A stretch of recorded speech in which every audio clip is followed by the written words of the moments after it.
Hey guys, I just wanted to do a video for those of you who are confused why after this 50 basis point interest rate cut, why stocks are going up. A lot of people I know think recession because in the past, right, that's happened where stocks have dropped. But remember, there's an AI boom behind this. We've talked about that. But the bigger thing is, guys, remember, is the bonds versus stocks, okay?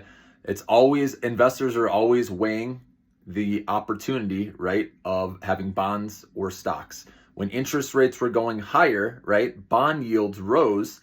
Remember when people were getting 5% on their money, even higher than that for doing nothing? Why would people want to risk, right, their money in stocks when the average dividend is much less than that, right? And so that's why you saw a lot of people in 2022, right, putting their money into these treasury yields, right, where they're getting a good return on their money of 5% or more.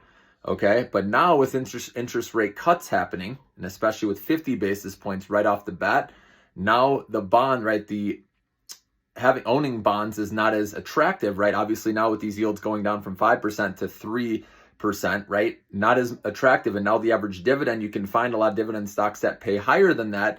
So a lot of people, the equity risk premium, I've talked about this before, more people are going to be in stocks over bonds while the yields are lower. Just makes sense, okay? And more institutional money, I believe, will come in to like the small cap stocks because it's more of a risk on rally. Now, I know some people are scared of the recession thing because people are losing their jobs. You see that with your neighbors and friends. So when it hits home like that, right, it makes sense. And also you would think, okay, higher unemployment means a reduction in consumer spending, which is true. But remember, people can tap into their home equity lines of credit, okay, which with lower interest rates now, it's going to be cheaper, right, to borrow against your home. A lot of people are doing that now. And home prices have gone up huge. So there's a lot of equity they can tap into there. Also, the passing down of generational wealth, like the baby boomers passing down their money to our generation, is also going to keep consumer spending holding up. And also remember, we have buy now, pay later, guys, which is making it easier for people to spend as well. Now, I'm not saying it's a good thing. Like down the road, people have more debt probably, but this is our society, guys. Our economy is based on debt. People have debt their whole life until they die, okay?